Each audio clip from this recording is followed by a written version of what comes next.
Hello, मैं मीरा वर्मा कहानियों की दुनिया से आप सबों के लिए लेकर आई हूँ एक अच्छी सी कहानी जिसका मैंने शीर्षक दिया है प्यार की खुशबू।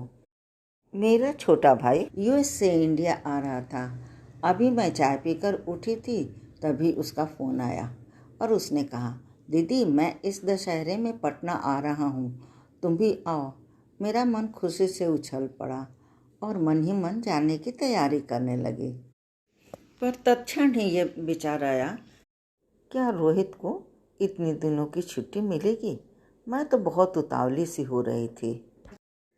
मैं रोहित का ऑफिस से आने का बेसब्री से इंतज़ार कर रही थी। कब रोहित ऑफिस से घर आए और मैं प्रस्ताव रखूं। जब रोहित ऑफिस से आए तो उनसे बात की तो वे मान गए और मुझसे कहा कि तुम बच्चों को लेकर पहले चली जाना, मैं बाद में आ जाऊंगा। ये सुनकर मन मयूर नाच उठा।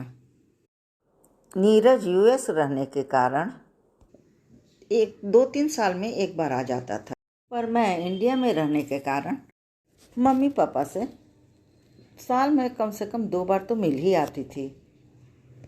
हमारी शादी के 5 साल बाद ही पापा गुजर गए। मम्मी अकेले रह गई। बहुत कहने पर भी मम्मी हमारे साथ चलने को तैयार नहीं होती। गांव की एक महिला जिसे हम काकी कहते थे, वो माँ के साथ रहती और उनकी देखभाल करती। छुट्टियाँ शुरू हो गई थी। पटना जाने के लिए निकल पड़े। 2 दिन बाद रोहित भी आ गया।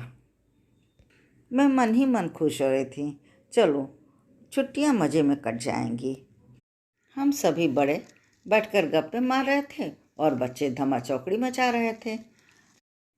तभी नीरज की बीवी मधु ने कहा, मम्मी अब आप कितनी दिनों तक अकेले रहेंगी? चलिए हमारे साथ रह लीजिए और कुछ दिन दीदी के साथ रह लीजिए।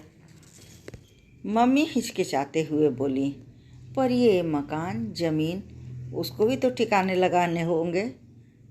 रोहित ने कहा, वो सब हो जाएगा, तुम इसकी चिंता मत करो। दीदी भी आई हुई हैं, हम भी हैं, अभी इतने दिनों में सब कुछ सेटल हो जाएगा।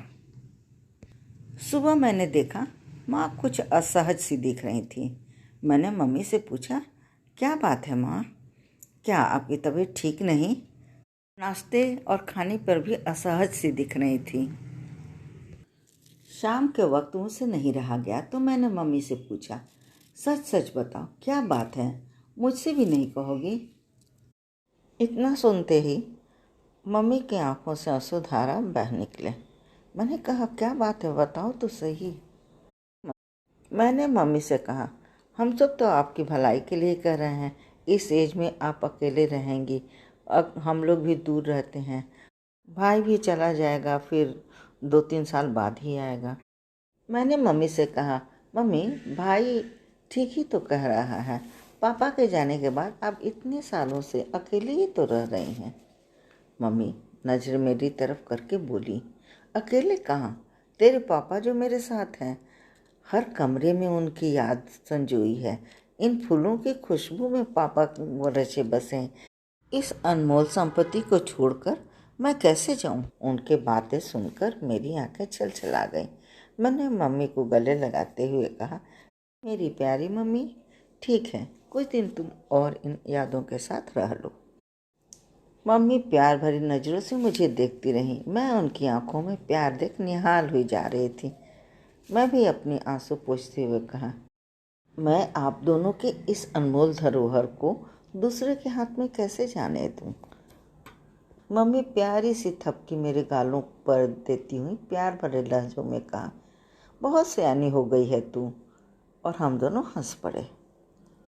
अगर ये कहानी आपको पसंद आई हो तो इस चैनल को लाइक, शेयर और सब्सक्राइब करना न भूलें। धन्यवाद।